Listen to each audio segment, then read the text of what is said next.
Bonjour. Merci d'être là. Merci à l'IREMO d'organiser une soirée sur le Soudan, vu que l'année passée au moins a été très riche en événements et que ça n'a pas toujours été facile à suivre, d'autant plus que pour les francophones, c'est vrai que le gros de la production était en anglais et en arabe. Moi je fais juste la présentation. Alors déjà je vais présenter les personnes présentes, donc, que je ne connais pas, donc je découvre aussi un petit peu. Alice Franck, chercheuse et enseignante en géographie à Paris 1, ouais, qui revient du Soudan. Oui, on m'a dit. je suis rentrée le 6 septembre. Sarah Creta, journaliste aussi, journaliste. Pareil, vous étiez au Soudan. Voilà. Vous avez travaillé notamment sur les femmes dans la Révolution.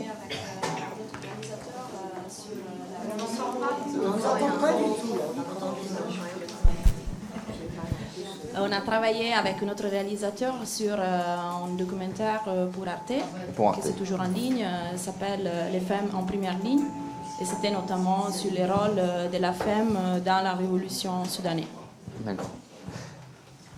Mohamed Asbat, vous êtes journaliste, صحفي.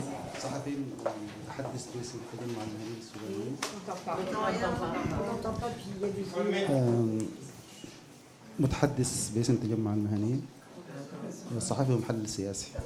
Mohamed El Asbat, je suis là pour faire la traduction.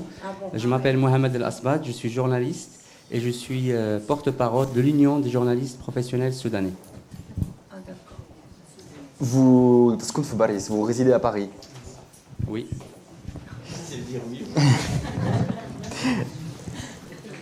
Et Maï Osman. Je m'appelle Maï Osman, je suis journaliste. Moi, Baba parle français bien, un petit peu beaucoup. J'habite à Vincennes, journaliste les enfants. Avec. J'ai notamment travaillé et j'ai couvert la participation des enfants dans la guerre, les mineurs. Alors moi je vais très très rapidement, je suis bien moins spécialiste que les personnes sur l'estrade, donc je vais juste très vite resituer l'actualité. Donc bon, ces derniers jours, ce qu'on a pu voir, c'est ça fait quelques semaines que ça dure, un vrai ballet diplomatique. D'ailleurs, le ministre français des Affaires étrangères, Le Drian, était à Khartoum, je crois qu'il y a quelques jours.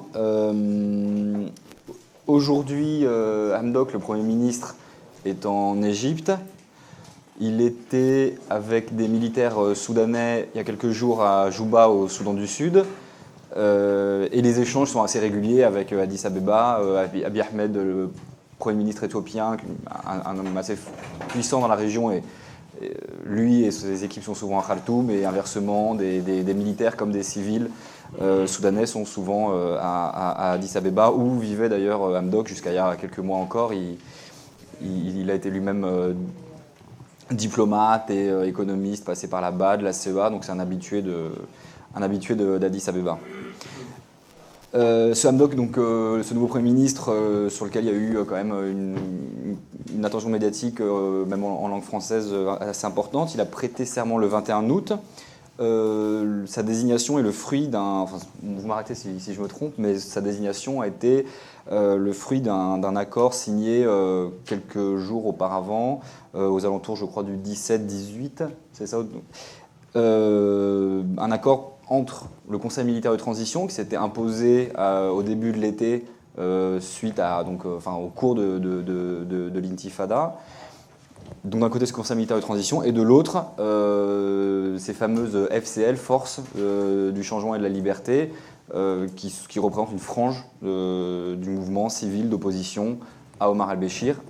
Et alors aujourd'hui, est-ce qu'on peut encore, peut-être partir encore des questions, est-ce que c'est encore une force d'opposition, vu qu'ils sont acteurs de la transition, peut-être qu'ils ont changé de rôle quelque part. Après sa nomination, assez vite, et selon une charte de la transition, le terme transition, il n'est pas de moi, c'est celui qui est utilisé à Khartoum par ce conseil de transition, donc à moitié militaire, à moitié civil. Hamdok a pu nommer un gouvernement. Là encore, il y a eu de nouveau quelques articles en français, notamment des zooms faits sur la ministre des Affaires étrangères, Asma Abdallah, première fois qu'une femme occupait un poste à ce point important dans la diplomatie soudanaise. Il y a eu aussi dans la presse anglo-saxonne et arabe des choses sur la présence d'une femme copte dans le gouvernement. Cette transition, elle a un terme, c'est 2022, ça doit déboucher en 2022 sur des élections libres, civiles, sans intervention de l'armée. Et entre-temps, il y a tout un agenda, notamment, si j'ai bien compris, ça reste, j'ai l'impression, encore un petit peu obscur, mais la composition d'un corps législatif, c'est ça, d'un parlement en fait. Et ça, ce serait pour novembre, pour la mi-novembre. Voilà, donc la création d'un corps législatif. Et il y a tout un tas d'autres échéances, notamment alors des échéances en fait, qui sont prévues dans cette charte, comme la création d'une commission pour faire la vérité sur le massacre du 3 juin. Je ne sais pas si vous vous souvenez, le 3 juin, il y a eu vraiment des dizaines de morts. Le nombre même de décès est assez, je crois, varie selon les sources. Et en fait, on parle encore de disparus, donc il y a toute une enquête qui reste à faire.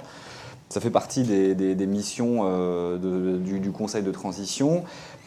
Le partage des rôles entre le cabinet, le gouvernement de Hamdok et le Conseil de transition, il n'est pas toujours parfaitement clair, j'ai l'impression. Par exemple, sur ce genre d'enquête, visiblement, ils sont deux, le gouvernement et le Conseil de transition, à devoir travailler dessus. Après, lui, Hamdok, maintenant qu'il est Premier ministre, il s'est aussi donné un agenda. Donc, je crois qu'il a parlé notamment de restructurer le système bancaire, qui visiblement est un peu chaotique. Il s'était donné, je crois aussi, comme mission de relancer le système productif soudanais. Et alors aussi, et surtout très important, en premier lieu, je crois qu'il avait, tout en haut de la liste, il avait refaire la concorde civile et la paix, notamment avec les groupes armés du Darfour et du Kordofan, lui-même étant, je crois, natif de Kordofan, non? Il vient lui-même du Kordofan. Oui. Voilà.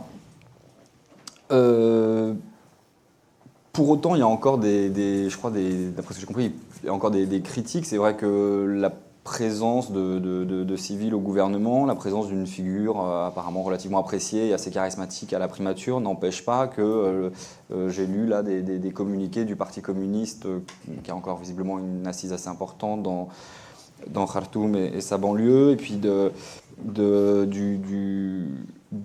mouvement de libération du Soudan de Nour, qui est, je pense, plus implanté au Darfour, qui appelait encore en fait à des grèves sectorielles, qui appelait encore à des mobilisations, des manifestations, notamment en pointant du doigt la présence d'un fameux officier,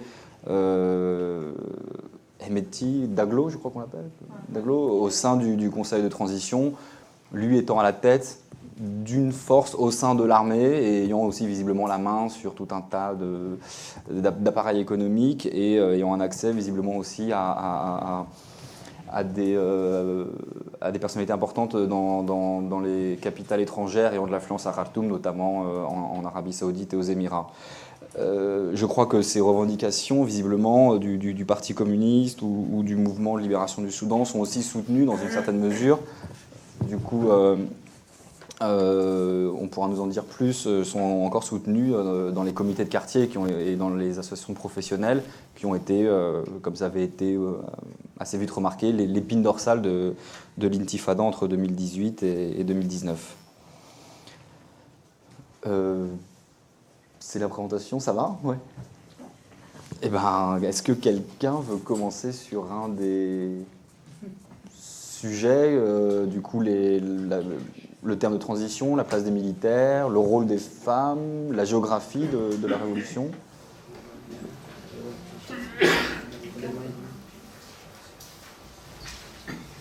On commence comme ça, un petit peu? Allez, Franck. Moi, je voulais juste peut-être revenir pour les je sais pas, il faudrait mettre en mode diaporama, peut-être revenir sur un panorama des 8 derniers mois qui ont conduit à cette transition pour peut-être remettre pour les gens non spécialistes du Soudan, éventuellement avoir une idée de la longueur de ce mouvement de contestation soudanais, de cette révolution soudanaise. Donc, je ne sais pas si on peut mettre en diaporama comme ça, voilà. Donc, en fait, voilà, c'est une petite frise, je ne l'ai pas finie, je dois dire, je n'ai pas eu le temps, j'ai repris la dernière frise que j'avais faite, donc vous m'excuserez, mais je pense qu'on vous a présenté la suite. C'est juste pour vous dire que cette transition, elle n'arrive pas comme ça maintenant sans rien, alors qu'on n'en a pas tellement parlé dans les médias occidentaux et notamment français. Donc, elle commence, en fait, on date approximativement, on va dire, le début de cette révolte au 18 décembre 2018, et notamment quand explose une révolte dans la ville d'Atbara. Alors en fait, il y a eu des manifestations un peu antérieures, notamment dans les villes de Damazine, mais peu importe, la ville d'Atbara, elle est emblématique de l'union des professionnels et notamment des cheminots au Soudan. C'était une ville très active sur le plan syndical et elle va se soulever fin décembre et c'est le début de ce mouvement révolutionnaire. Elle va se soulever sous un prétexte, l'étincelle, on va dire, est économique, mais dès le départ, le mouvement est, à mon avis, politique, puisque les manifestants vont violemment attaquer les signes de pouvoir, le QG du parti au pouvoir, du NCP, au pouvoir depuis 30 ans, mais aussi les bureaux de la sécurité nationale, c'est cette force spécifique du régime de Béchir, ou encore la chambre de la Zakat, qui est cette chambre de cette charité islamique, mais qui a été très fortement institutionnalisée par le régime militaro-islamique de Béchir. Donc voilà, c'est important de montrer aussi que ce soulèvement, il n'est pas à Khartoum, il naît dans des villes provinciales, mais dans des villes provinciales qui sont proches du pouvoir, dans les villes de la vallée du Nil, et notamment à Atbara. Voilà. Donc, et ça va avoir une ampleur, il faut réaliser, bon là on a répertorié en fait 450 manifestations qui se sont passées entre, il y en a eu d'autres, mais c'est à partir de 3 sources, on a relevé ça, qui se sont passées entre donc, le 18 décembre 2018 et on s'est arrêté au 22 février 2019, qui est la date de l'état d'urgence que va décréter Omar el-Béchir.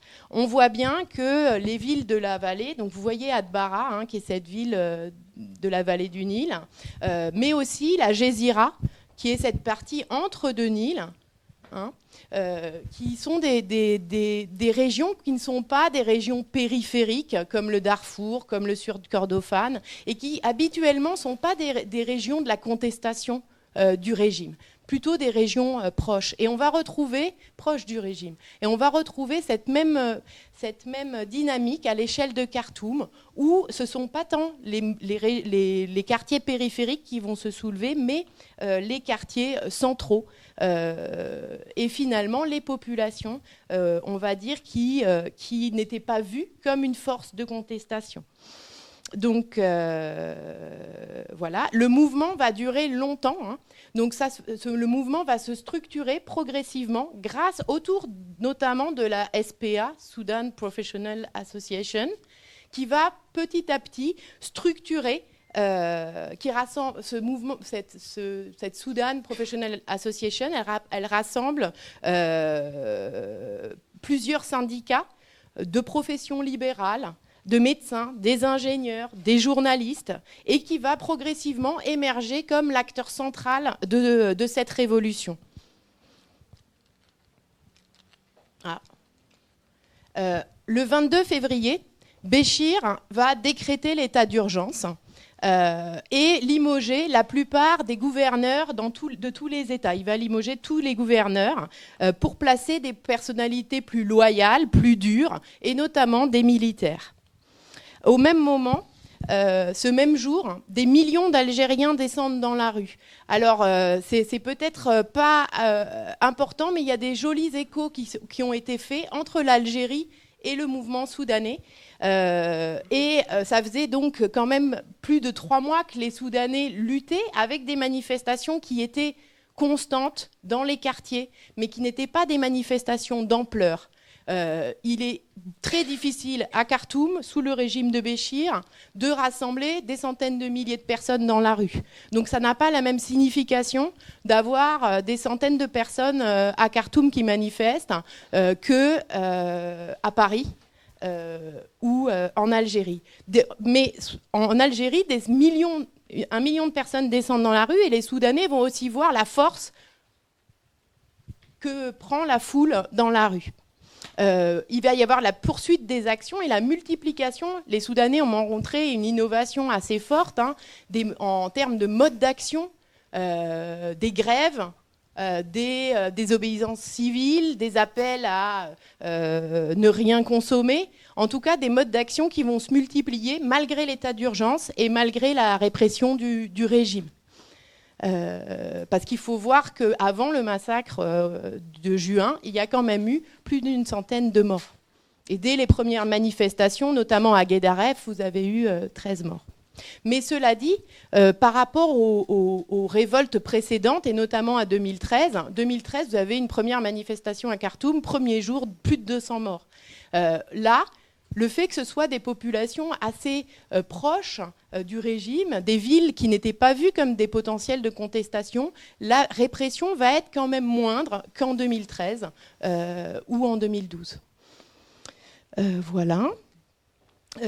Donc le 6 avril, qui est une date importante car c'est l'anniversaire de la chute de Nimeri. Ça fait écho à la révolution de 85 au Soudan. Les Soudanais sont pas coutumiers des révolutions, on ne peut pas dire ça après 30 ans de régime de Béchir, mais il y a déjà eu 2 révolutions antérieures. Et le 6 avril, c'est justement cette date anniversaire de la chute de Nimeri en 1985. Et des centaines de milliers de personnes, voire des millions, certains disent, vont converger vers le QG de l'armée pour demander le soutien. Le peuple va demander le soutien de l'armée face à Béchir. Oui, ça c'est pour vous, c'est pour rappeler que y a pas eu ça n'a pas été médiatisé tellement ces premiers mois de révolution, malgré les efforts insensés des Soudanais, de la diaspora, à faire savoir qu'il se passait quelque chose chez eux. Et on voit sur cette carte à la fois la mobilisation des Soudanais partout dans le monde, partout où vous avez une communauté soudanaise.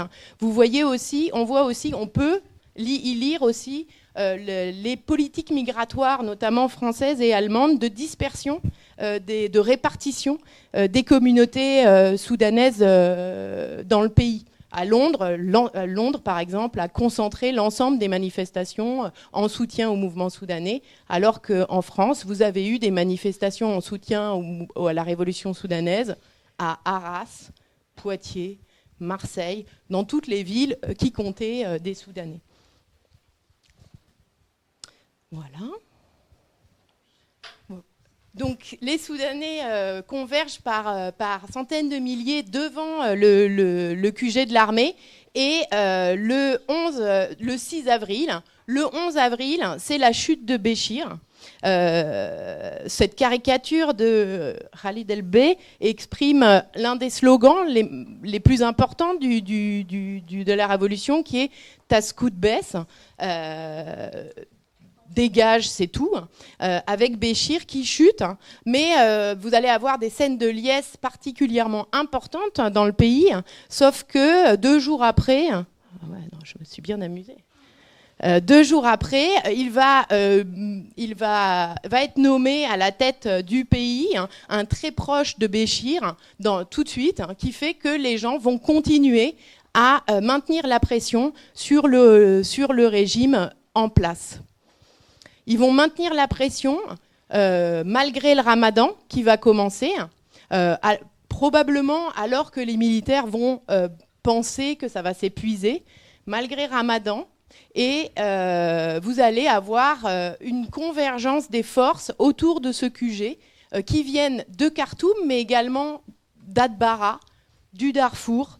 Des bus vont arriver du Darfour pour prêter main forte et continuer de faire pression autour de ce sit-in, El Riyada, ce qu'on a appelé El Riyada, et pour tout scander leur demande de paix, liberté, et justice.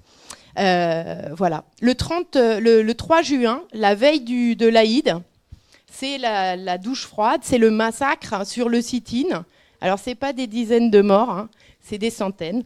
Après, effectivement, les chiffres ne sont pas encore établis, mais on parle plutôt de 130 morts. Et une centaine de morts et plus de 700 blessés. Et ça va être la douche froide. Et surtout, c'est ce militaire, c'est Hemiti, dont vous avez parlé tout à l'heure, qui est le deuxième... le second du Conseil militaire de transition, qui est en fait chef des Rapid Super Force, qui ne sont pas très différents. Finalement, c'est une milice qui est connue parce qu'elle est intervenue dans la guerre au Darfour précédemment, et ce sont donc quelque part les Janjaweed qui sont au sein du Conseil militaire de transition. Et qu'on désigne avec le Conseil militaire de transition comme responsable de ce massacre. Voilà. Alors après le massacre, vous allez avoir, et c'est ce dont il était question, les Soudanais vont continuer à appeler à la grève, vont lancer une millonilla, une marche du million, le 30 juin, qui est également une date symbolique, puisque le 30 juin est la date d'anniversaire du coup d'État d'Omar el-Béchir en 89. Donc le 30 juin, ça aurait fait 30 ans pile que ce régime était en place. Et à nouveau, des millions de personnes vont descendre dans la rue, le 30 juin, mais également le 13 juillet, 40 jours après le massacre du 30 juin, pour réclamer la chute du régime.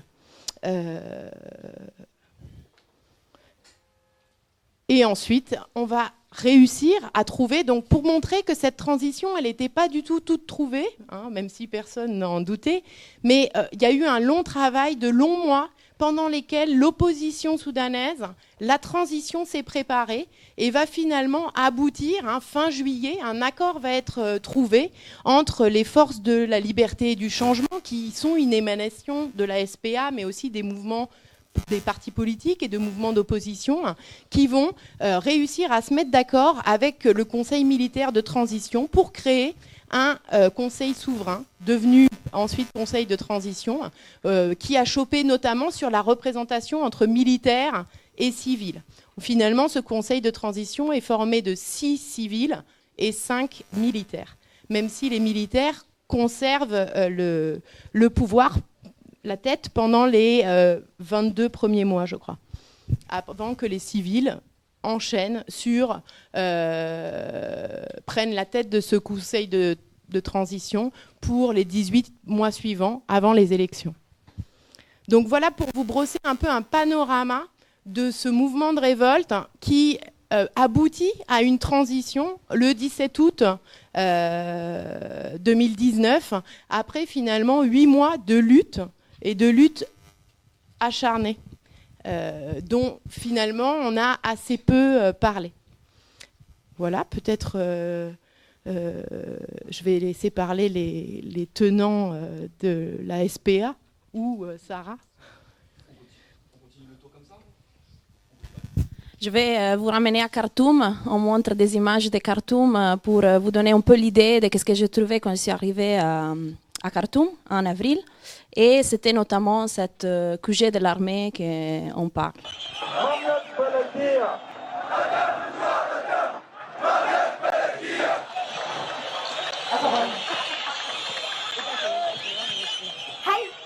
أي خوف في الدنيا ممكن تاني يتعمل؟ ما في أي شيء تاني بيتعمل. يعني إحنا خلاص كسرنا حاجز الخوف وعارفين مطالبنا. ما في زول تاني حيقدر يخصم من أحلامنا، وما في غربة تاني بتبلعنا، ولا في أنتنوف بتغصب أهلنا، ولا في غورة بتتدمر.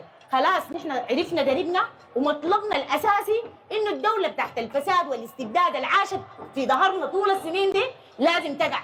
ثورتنا دي ثوره ال 30 سنه، كذاب اللي يفتكر ان احنا بنسكت، وكذاب اللي يفتكر انه ال 30 سنه دي اخضعنا ولا ركعنا، نحن ما بنركع غير ربنا.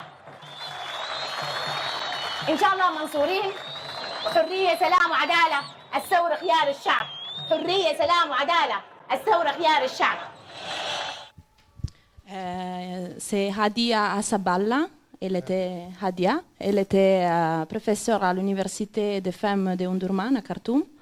Et depuis longtemps sur la ligne des grands activistes des femmes pour notamment l'oppression, pour notamment demander les droits, l'égalité et lutter aussi pour essayer de franchir en fait cette peur qui était la peur qui avait fermé le Soudan pendant 30 ans. Fermé, j'aime pas trop le mot fermé, mais c'était une peur qui en fait avait pris tous les côtés. Je me rappelle la première fois que j'étais chez elle à la maison et on parlait en fait des mois derniers des révolutions, comme était pour elle de se retrouver en fait dans cette révolution et comme elle avait aussi réussi à combattre contre les services secrets. Et c'était en fait une peur constante de la vie des activistes soudanais. Son mari était mis en prison. Elle aussi, il avait passé des mois en prison. Et de toute façon, pour elle, il faudrait continuer. Donc, cette détermination, cette volonté d'aller juste au fond, juste rester sur son idée des activismes politiques, mais aussi dans la société. Et je me rappelle quelque chose que ça m'avait marqué, c'était le fait que personne, en fait, il savait qu'est-ce qui allait passer dans les prochaines semaines. C'était avril, les gens étaient constamment devant le QG de l'armée, mais personne... il savait qu'est-ce qui pouvait arriver et c'était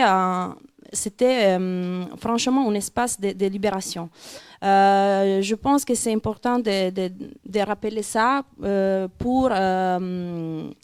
pour donner aussi une idée de ce que ça voulait dire prendre la parole au Soudan et être libre de parler et de s'exprimer. Pendant 30 ans, il y avait eu cette peur de s'exprimer, cette difficulté aussi de prendre la parole dans l'espace public. Et en fait, cette QG de l'armée, c'est devenu en fait cet endroit où la parole s'est libérée.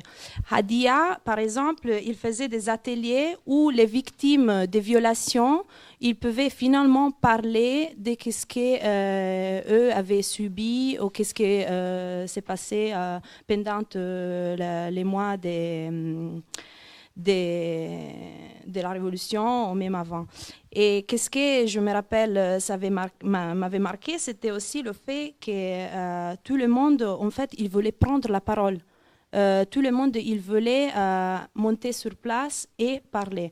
Mais aussi, quelque chose de très, très, très important, c'est que cet lieu, c'est devenu un peu le lieu de rassemblement de tout le Soudan.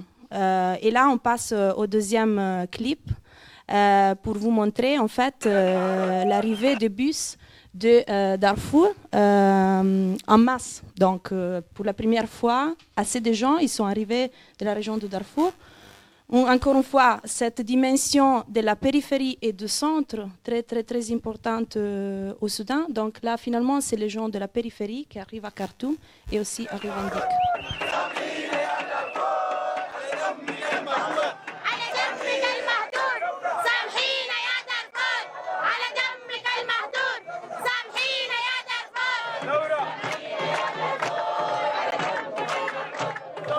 To feel the freedom that is a simple, very, very, very nice sentence for everybody. And for us, this is a real time that after the revolution to get the freedom that is important for us. Darfurian people, they have lost almost life, about 300,000 people from Darfur. Donc oui, je pense que c'est très important de parler aussi un petit peu de la question de Darfour. Pourquoi notamment ça donne cette idée de le fait que cet lieu c'était devenu en fait cette collage où toute la diversité du Soudan, que c'était en fait cette diversité que Bachir avait essayé de diviser entre les différentes régions, était finalement ensemble. Et les jeunes de l'université, ils pouvaient finalement partager des idées, ils pouvaient finalement parler aussi de la question de Darfour, qui au niveau de Soudan était franchement cachée par les médias de régime. Et donc c'était vraiment une occasion pour les activistes de Darfour aussi de venir à revendiquer cet idéal de justice. Et ça, c'est très important aussi à rappeler pourquoi aujourd'hui la question de Darfour, il est où dans ce processus de transition. Et c'est une question aussi de déplacés, une des régions où on a le nombre de déplacés les plus élevés au monde. Les gens originaires de Darfour, ils sont aujourd'hui en Libye, ils sont aujourd'hui en France. Ils ont été obligés de quitter leur lieu. Et donc, c'est quelque chose qu'il faut toujours, je pense, rappeler aussi dans les processus des transitions, où ils sont les revendications de Darfour ou des autres régions périphériques. Et pour terminer, on retourne sur les femmes. Donc, pour vous donner un peu l'idée de ce que c'était en fait...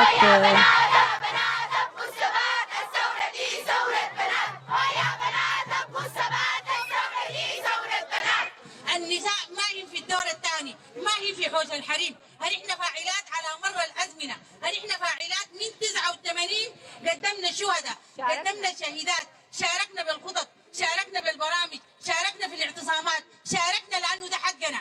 كل من بيفتكر نفسه هو اللي بيدينا 40 و30 وتعلم تماما كل النساء اللي بيفتكروا انه ال 40% كفايه بالنسبه لنا، لا ما كفايه. ليه لجان التفاوض يا احزاب سياسيه بكل مسمياتهم ليه ما فيها نساء؟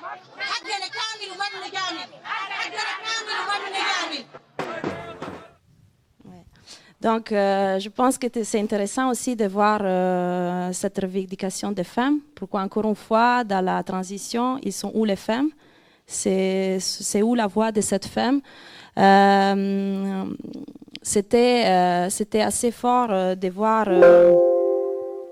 pas seulement des femmes engagées, mais aussi des femmes volées, des femmes sans voile. Donc c'était vraiment un mix de tous les différents côtés de femmes qui représentent la société soudanaise, des femmes chrétiennes, des femmes musulmanes, ensemble en fait. Et avoir la possibilité de discuter en fait, de réfléchir, de se retrouver dans cette couche de l'armée pour se demander qu'est-ce qu'on veut, où on veut aller, comment on peut s'organiser, comment on peut partager nos visions avec les jeunes générations, comment on peut organiser des marches, comment on peut continuer cette lutte.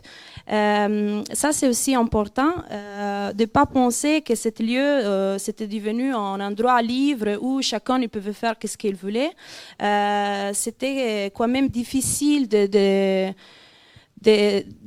retrouver par exemple des femmes pas volées pouvoir aller librement. Il y avait quand même des attaques ou des gens qui demandaient de s'habiller de façon plus morale. Donc, c'est pas seulement on est là, on se retrouve dans un espace que maintenant c'est ouvert, c'est la liberté, c'est fini. Non, c'était un processus que c'était très important pour la révolution soudanaise, pour donner cet endroit d'échange et de libération.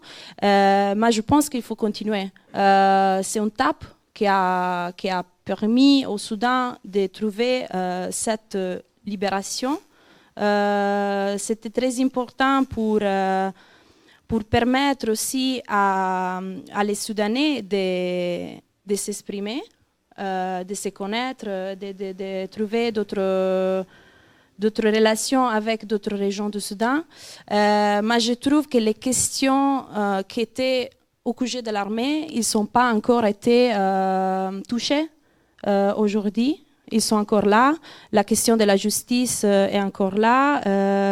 C'est où cette justice envers les gens qui ont été tués au Darfour et envers les gens qui ont été tués pendant les jours de la Révolution. C'est où cette participation des femmes dans les processus politiques. Donc, oui, j'espère qu'avec nos amis soudanais, on va toucher plus ces points. Mais je trouve que les questions structurelles qui ont ramené cette évolution, ils sont encore là. Merci. شكرا سارة وشكرا لحضوركم للاستماع إلى أحاديث الثورة السودانية. Merci Sarah, merci à tout le public d'être là pour entendre et partager avec nous la voix de la révolution soudanaise. أنا يسعدني إنه أحكي قصة شعار تسقط بس. J'aimerais d'abord vous raconter et partager avec vous le slogan تسقط بس. Je ne sais pas comment traduire, mais تسقط ou la تسقط؟ تسقط يعني. نعم. C'est un peu dégage, c'est un peu tombe et c'est tout et c'est fini, mais c'est un peu le slogan dégage. وبما إنه ثورة ديسمبر المجيدة هي ثورة النساء السودانيات. Et puisque notre révolution est la révolution de décembre et d'abord la révolution des femmes. القصة إنه الحكومة أصدرت قرار بقطع خدمات الإنترنت. L'histoire est d'abord que le gouvernement a décidé de couper les services d'internet. واحد الشباب رسل رسالة SMS لحبيبته قال لا يوجد إنترنت لا أستطيع أن أتحدث معك. Et un jeune a envoyé à sa copine, à son amoureuse, un SMS où il dit il n'y a pas internet, je ne peux pas te parler. فردت وقالت له حكومة تحرمني منك تسقط بس.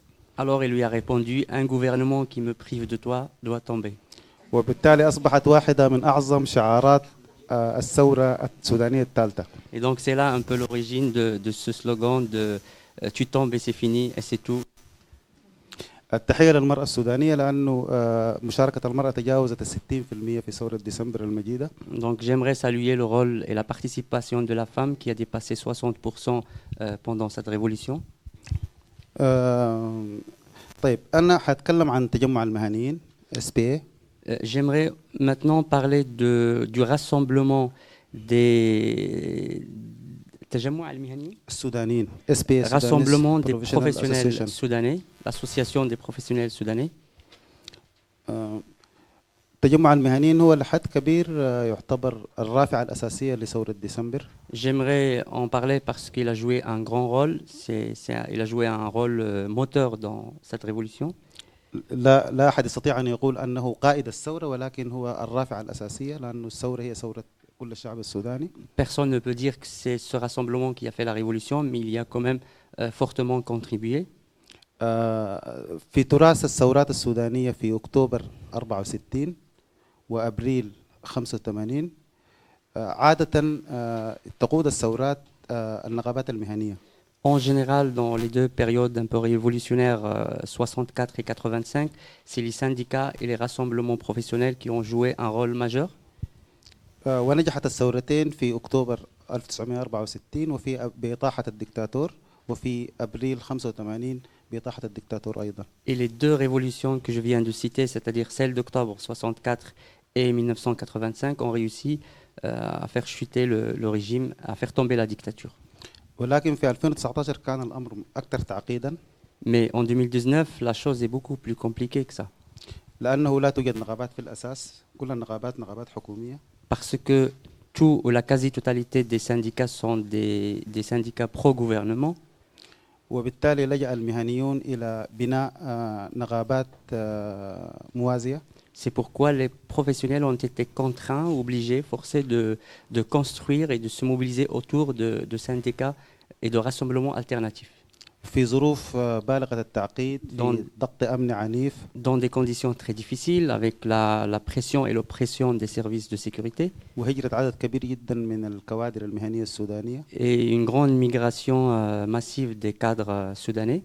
ولكن منذ أكتوبر 2013. Mais depuis octobre 2013. وحتى أغسطس 2016. Entre 2013 et août 2016. تمكن المهنيون السودانيين من بناء اللبنة الأولى لتجمع المهنيين السودانيين. Les professionnels, les Soudanais ont quand même réussi à mettre en place ce qu'on peut dire le noyau d'un syndicat ou d'un rassemblement professionnel. مستخدمين الوسائط الاتصال الحديث. En usant des moyens technologiques modernes, Internet, etc. والبنيات الصغيرة من المهنيين تتكون من 3 إلى 7. إلى 7 أشخاص هم يشكلوا. Et ces structures professionnelles se composent de 3 à 7 personnes. للهروب من الضغط الأمني والمطاردة الأمنية. Donc vous allez remarquer que ces petits, en fait, c'est pour échapper au contrôle et à la surveillance des services de sécurité. تكون تجمع المهنيين في البداية من 4 منظمات مهنية. Ce rassemblement s'est constitué au début autour de 4 petites structures professionnelles. لجنة الأطباء المركزية. Le comité central des médecins. لجنة المحامين الديمقراطيين. Le comité des avocats démocrates. شبكة الصحفيين السودانيين. Le réseau des journalistes soudanais. ولجنة المعلمين السودانيين. Et le comité des instituteurs ou des enseignants soudanais. وتم تشكيل مجلس تجمع المهنيين من 8 أعضاء. Donc ce rassemblement qui s'est constitué autour de ces 4 petites entités a produit un rassemblement de 8 membres. وهي لجنة أفقية. Donc c'est une structure horizontale qui n'a pas de tête.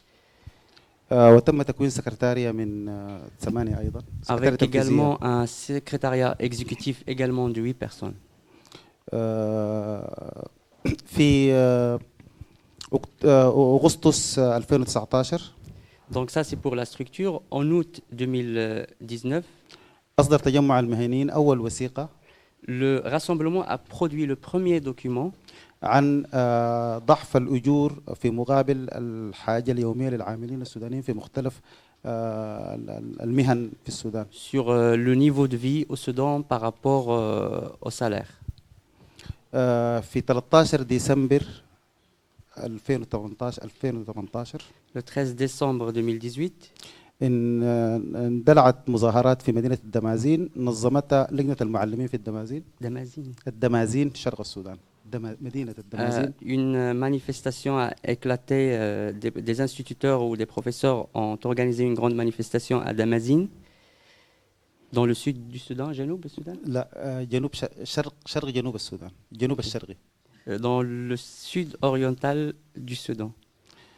Sud-est. ولكن تسارعت حركة الجماهير. تسارعت حركة الجماهير الاحتجاجية. Et donc la patte a pris et la mobilisation a rapidement grandi. فكانت هنالك مظاهرات ضد النظام في 18 ديسمبر و19 ديسمبر في عطبرة. Et donc des manifestations contre le régime ont éclaté à partir du 18 décembre. في 25 ديسمبر نظم تجمع المهنيين أول موكب جماهيري وأعلن عن نفسه في الخرطوم. Et donc à Khartoum, le 25 décembre, c'est le vrai début au déclenchement de la grande manifestation dirigée par le Rassemblement professionnel des Soudanais. وأعلن في 25 ديسمبر أن ثورة ديسمبر تستهدف إسقاط نظام البشير وإقامة البديل الديمقراطي. Avec un objectif clair et exprimé, c'est la chute du régime de Béchir et son remplacement par un vrai régime et un gouvernement démocratique. في 31 ديسمبر تنظمت المواكب الثانية وكانت في مدينة الخرطوم ومدينة مدني ومدينة القضارف ومدينة الأبيض. قضارف، مدني، الأبيض، خرطوم. Donc des manifestations parallèles, de grandes manifestations parallèles ont éclaté le 31 décembre autour de ces 4 villes. ولكن اتضح انه لا يمكن للنقابات الموازية أن تقود التغيير السياسي في البلاد. Mais il s'est avéré que ces syndicats parallèles n'étaient pas capables d'offrir une alternative politique pour le pays. وكان لابد من التحالف مع القوى السياسية المعارضة. Et donc il fallait quand même s'allier avec les forces d'opposition, des forces politiques d'opposition dans le pays. وحاولنا نستفيد من تجارب أكتوبر 64 وأبريل 85. Bien entendu, nous avons essayé de tirer la leçon de ce qui s'est passé en 64 et en 85. وطرح تجمع المهنيين على القوى السياسية وثيقة ميثاق الحرية والتغيير. Et donc le rassemblement a proposé, ou il a posé une charte, un document intitulé Liberté et changement qu'il a proposé à ses forces d'opposition. والجديد في هذه التجربة مشاركة الحركات الحاملة للسلاح. Et ce qui est nouveau dans cette expérience, c'est la participation de certaines forces, certaines entités armées. في 1 يناير 2019 تم التوقيع على ميثاق الحرية والتغيير. La charte Liberté et changement a été signée le 1er janvier 2019. وفي 9 من يناير استكمل التوقيع من كل القوى السياسية المعارضة. Une signature qui n'a pas été complétée que le 9 du même mois par les autres forces de l'opposition. من 5 كتل أساسية 5 كتل سياسية أساسية في السودان. Donc c'est 5 partis qui ont signé ce document. أولا تجمع المهنيين السودانيين. D'abord l'association des professionnels soudanais. وثانيها قوى نداء السودان. L'appel du Soudan, si on peut traduire, Nida Soudan. والذي يضم 4 من الحركات المسلحة. Qui se compose lui-même de 4 entités armées. وتحالف قوى الإجماع الوطني. تحالف قوى الإجماع الوطني, l'alliance du rassemblement national, j'espère que c'est bon. وهو يضم القوى السياسية المدنية المعارضة في داخل السودان. الأساسية يعني. نعم. Donc qui contient la principale force d'opposition dans le pays, comme notamment le Parti communiste. وتجمع القوى المدنية. Également le rassemblement des forces civiles. وهذا التجمع يعتبر واحد من ابتكارات التحالف الجديدة في السودان. C'est l'une des créations de ces alliances au sein du pays. لأنه يضم العاملين في منظمات المجتمع المدني. Car il contient notamment, il est composé notamment des employés et fonctionnaires des forces civiles, de la société civile. والخامس التجمع الاتحاد المعارض. Et enfin, التجمع الاتحاد المعارض. Le rassemblement de l'union d'opposition. Désolé pour les noms, c'est pas trop facile. L'union d'opposition, si on peut traduire. ومنذ ذلك التاريخ انطلقت ثورة الحرية والتغيير وكان تجمع المهنيين يقوم بإعداد المواكب ويعد الخطط لمسارات المواكب في مختلف المدن السودانية. Donc le rôle du rassemblement a été principal dans tout ce qui est mise en place, organisation de ces manifestations, dessiner les parcours, organiser les foules, etc. كان لتجمع المهنيين ميثاق شرف. Nous avions aussi, ou bien le rassemblement avait aussi une charte d'éthique. أن لا يشارك في أي مستوى من مستويات الحكم التنفيذي خلال فترة الانتقال. D'abord, qu'il ne participe jamais pendant la transition à aucune position de pouvoir. خصوصا أعضاء مجلس التجمع وأعضاء السكرتارية والمتحدثين الإعلاميين باسم تجمع المهنيين. Notamment les membres exécutifs du secrétariat et les porte-paroles. والهدف من الميثاق هو التأكيد على أن دور تجمع المهنيين يعني هو جزء من المسيرة النضالية الوطنية وليس من أجل يعني الاستئثار بالسلطة بعد سقوط النظام. Donc c'est une manière claire de dire que le rassemblement doit agir et participer comme force dans ce mouvement et qu'il ne s'agit en aucun cas d'une volonté de prendre ou participer au pouvoir. ولذلك طرح تشكيل حكومة كفاءات وطنية من الخبراء وليس من السياسيين. Et c'est justement, il a proposé la mise en place d'un gouvernement de compétences. ولكن مع كل أسف القوى السياسية لم تلتزم كثيرا بهذا. Malheureusement, les forces politiques n'ont pas trop appliqué et pris en compte toutes ces propositions.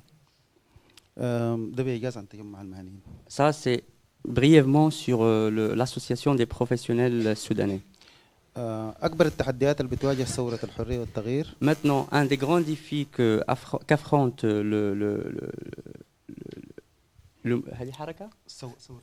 La révolution de décembre, un des grands obstacles et défis. المحاور الإقليمية والدولية.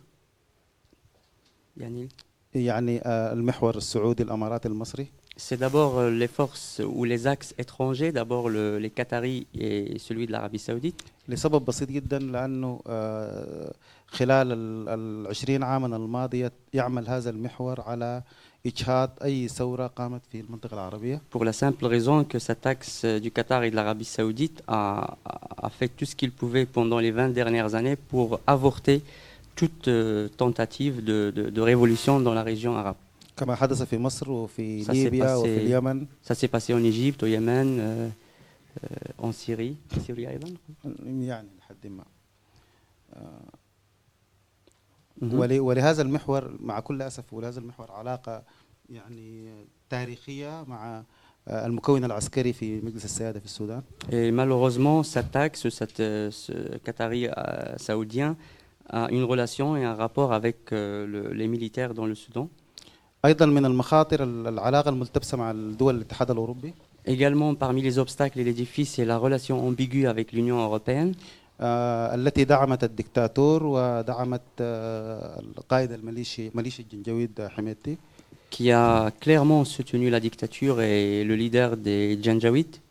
وما زالت هنالك اتفاقات بين بعض دول الاتحاد الأوروبي وقائد الجنجويد فيما يتعلق بقضايا الهجرة. Et il y a encore jusqu'à aujourd'hui des accords qui continuent à être appliqués, qui ont été tenus ou signés en tout cas entre l'Union européenne et le dirigeant des Janjawids. وبالتالي يعني أمام القادة notamment sur la question de l'immigration. وبالتالي أمام القادة الأوروبية سؤال أخلاقي عن دعم القتلة والمجرمين في مواجهة ثورة شعبية عظيمة زي ثورة ديسمبر في السودان. Et donc là, je porte une question d'ordre notamment éthique adressée aux dirigeants occidentaux et européens. Comment ils peuvent continuer à soutenir ces assassins et criminels au lieu de soutenir une révolution civile et pacifiste. خصوصا أن هنالك عدد من المجرمين مطلوبين لدى محكمة الجنايات الدولية. Et cette demande, cette question est d'autant plus brûlante que certains de ces criminels sont demandés devant la Cour pénale internationale. هذا السؤال الأخلاقي والمأزق الأخلاقي هو واحد من الأسباب ربما يعني عطلت التطور الطبيعي للعلاقات بين السودان الثورة والدول الأوروبية. Et moi je pense que cette question d'ordre éthique est aussi un embarras pour ces dirigeants européens, c'est aussi un obstacle devant les relations naturelles qui peuvent être établies entre le peuple soudanais qui a fait la révolution et l'Union européenne. لأن من تموله بعض البلدان الأوروبية هو متهم لدى الثوار السودانيين بأنه قتل المئات في 3 يونيو 2019. Parce que plusieurs en tout cas de ces personnalités soutenues financièrement par les Occidentaux sont des personnes que la révolution exige et demande qu'ils soient jugés devant, notamment ceux qui ont participé au massacre du 3 juin. وبالتالي فإن الثوار الذين بكل تأكيد حريصين على حراسة ثورتهم لن يقبلوا بأي تطور طبيعي في ظل مثل هذا الوضع المعقد إذا لم يتم حل هذه العقدة الأخلاقية. Et donc sans que l'on dépasse cette crise ou cet embarras éthique, on ne peut pas avancer dans les relations bilatérales avec l'Union européenne et les Occidentaux en général. هنالك مشاكل أقل تعقيدا تواجه تحديات أقل تعقيد مثل تحدي الاقتصاد مثلا. Bien entendu, il y a d'autres défis, mais pour moi c'est moins important, comme le défi économique. وأيضا قضايا الحرب والسلام. Tout ce qui concerne la guerre et la paix. كما تعلم أنه هنالك 3 حروب وآلاف ملايين النازحين واللاجئين والمشردين والمهجرين. Et comme vous savez, ces 3 guerres, beaucoup d'exilés, de réfugiés. وهنالك 5 حركات مسلحة تحمل السلاح ضد النظام الحكومة المركزية. 5 mouvements qui portent les armes contre le gouvernement central en place. ولكن إن توافرت الإرادة السياسية في في حكومة الثورة وفي سودان الثورة من المتوقع أن يحدث اختراق في مجال السلام في السودان. Mais moi je crois et je pense, je suis positif par rapport à l'établissement, en tout cas la réalisation de la paix avec une vraie volonté politique et en prenant en compte les défis que je viens de citer. أيضا من المخاطر بقايا فلول النظام المخلوع. Bien sûr aussi, il y a la question des restes, si on peut dire, des résidus et les restes du pouvoir qui a chuté. لأنهم خلال 30 عاما قاموا إمبراطوريات اقتصادية وخلقوا الشبكة من العلاقات المعقدة اللي يصعب جدا تفكيكها في فترة 3 سنوات. C'est tout à fait normal. Au bout de 30 ans, on arrive à construire un empire économique avec des relations très, très compliquées. Ça fait partie de toute contre-révolution. وأيضا يعني تم يعني صفقات فساد تم خلال تمليك الإسلاميين قالب مؤسسة القطاع العام في السودان. يعني سيطروا على جزء كبير من Il y a aussi des accords illicites de corruption avec les islamistes qui contrôlent une grande partie des services publics.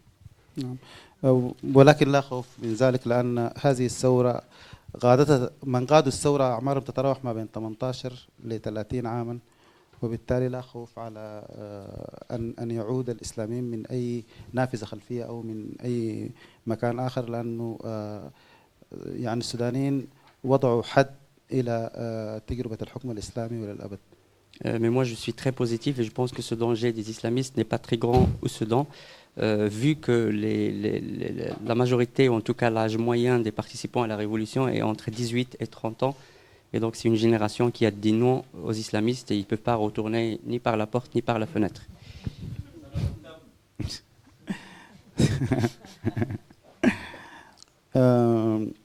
من المخاطر ايضا على التحديات التي تواجه الثوره هي اعاده بناء منظومه الخدمات التي انهارت خلال 30 عام. Un des autres défis est la reconstruction de tout ce qui concerne les services publics qui sont dans un mauvais état depuis 30 ans. كهرباء وتعليم وصحه. Donc électricité, santé, éducation.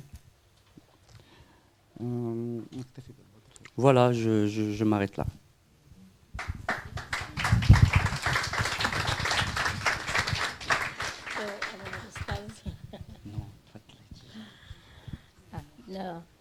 Bonjour madame, bonjour monsieur. أصبات هذا أستاذ طبعا. هذا أصبات هتحفظ قليلا. Asbat, c'est mon professeur et donc ça va être difficile de parler après lui. J'essaie de... Mais cela n'empêche pas que je suis en désaccord avec lui sur pas mal de points.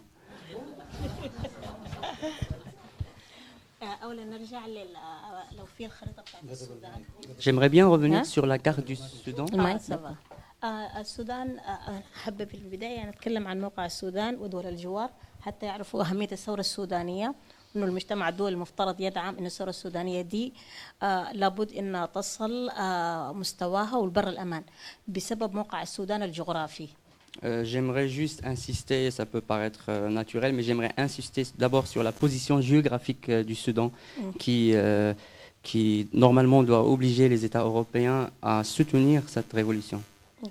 السودان بالنسبة موقع السودان العلاقات كانت الاتحاد الأوروبي اهتم بموقع السودان لأنه الهجرات والولايات المتحدة الأمريكية اهتمت بموقع السودان لمكافحة الإرهاب. Si les Européens se sont intéressés au Soudan, bien entendu c'est pour lutter contre l'immigration, et si les Américains se sont intéressés à ce pays, c'est pour lutter contre le terrorisme. بالنسبة السودان علاقة السودان بمصر وعلاقة السودان بأثيوبيا الحرب المائية السودان نقطة بتاعت استقرار الحرب في الحرب المياه في المنطقة. Il y a aussi ce qu'on peut appeler ou ce qu'on appelle la guerre de l'eau ou pour l'eau avec le triangle Soudan, Éthiopie et Égypte. Égypte. وبالنسبة للتشاد ليبيا الحركات المسلحة الموقعة على إعلان الحرية والتغيير كلها بتقع على الخط الليبي التشاد بتنتقل إلى أفريقيا الوسطى. إذا المنطقة غرب السودان الاستقرار في غرب السودان ليبيا تشاد. تفضلي. الاستقرار في تشاد وفي ليبيا مرتبط بالاستقرار في السودان. Et aussi, il y a la stabilité dans le Tchad et dans la Libye qui dépend beaucoup de la stabilité dans le Soudan. الاستقرار في جنوب السودان اللي استغلت 2011 برضه مربوط باستقرار شمال السودان.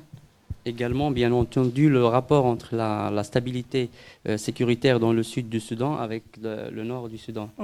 حركات بوكو حرام والحركات الإرهابية اللي من غرب أفريقيا في حالة أي زعزعة لسه استقرار السودان بتتجه الحركات بتنتقل من السودان إلى دول تطلع خارج القارة الأفريقية. Par exemple, le mouvement de Boko Haram, toute déstabilisation du Soudan risque de faire évoluer ce mouvement du Soudan vers d'autres pays en dehors du continent africain. Oui.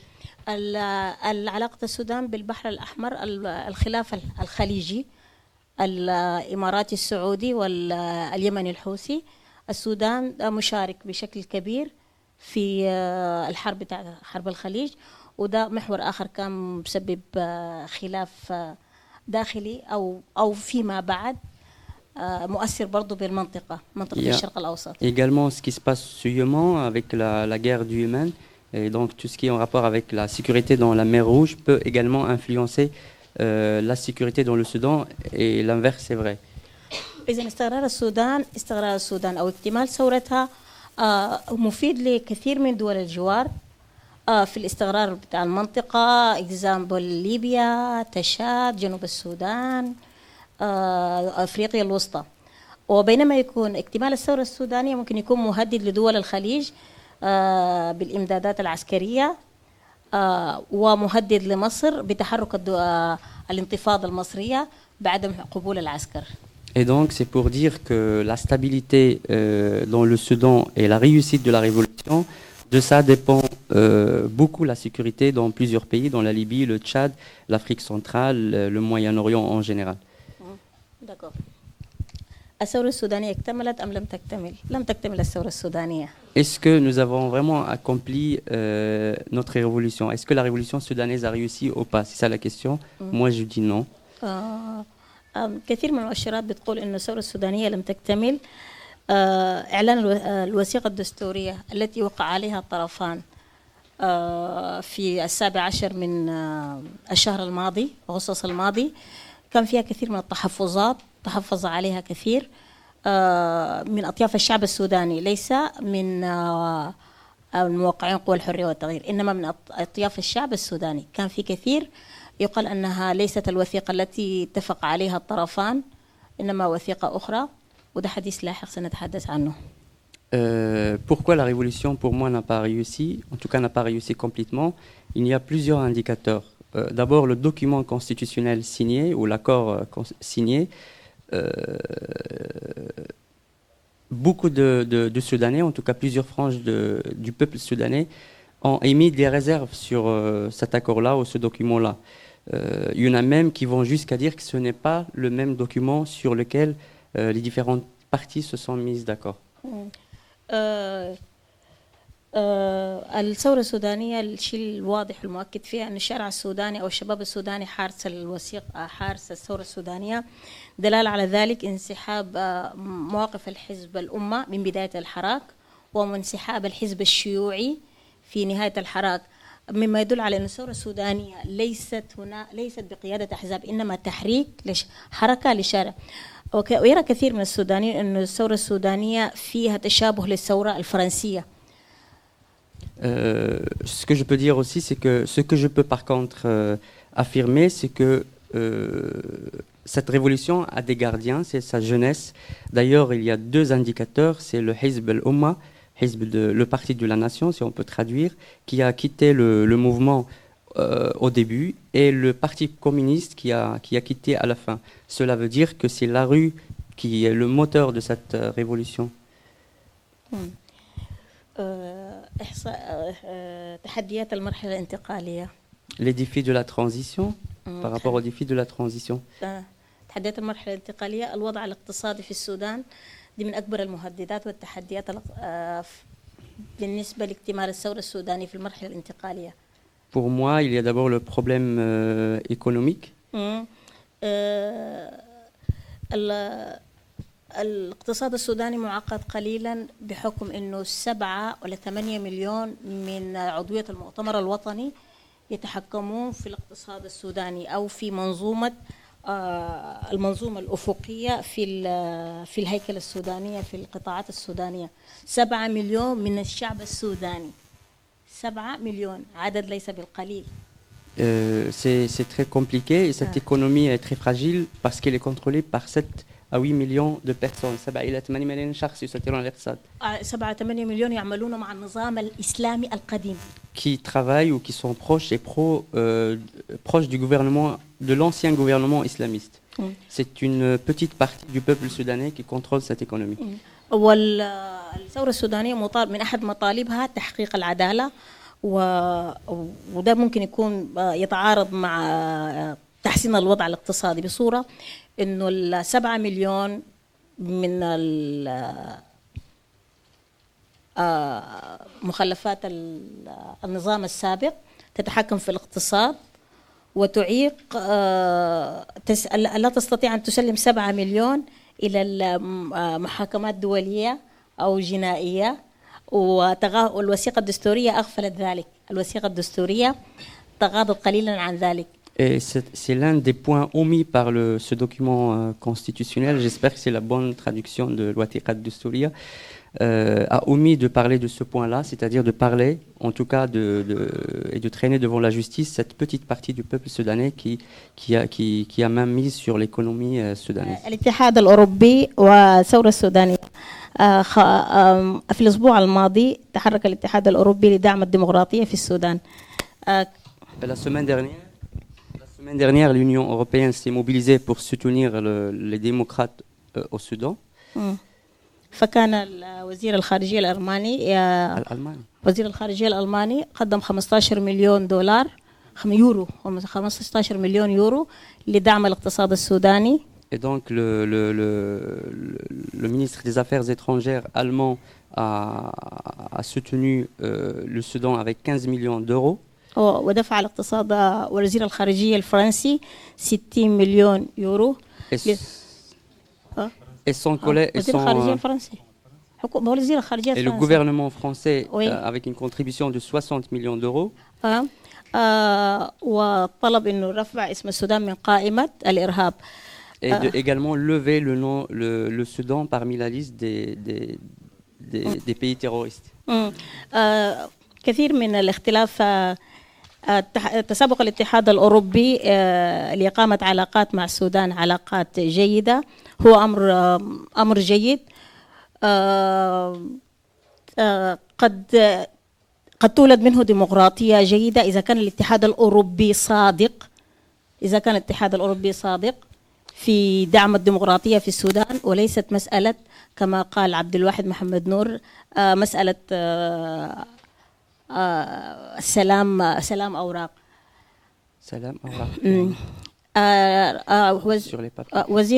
وزير خارجية فرنسا. Donc cette course pour entretenir et renforcer les relations entre les pays européens et l'Union européenne est une question pour moi très positive. Ça peut contribuer à la mise en place d'une vraie démocratie, mais se pose la question de, entre guillemets, la sincérité de ces efforts. On craint, comme a dit Abdelwahed Mohamed Nour, que c'est pour établir une paix sur les papiers. وعدت فرنسا بالضغط على عبد الواحد محمد نور مقيم بفرنسا. من هو لاجئ؟ هو رئيس حركة جيش تحرير السودان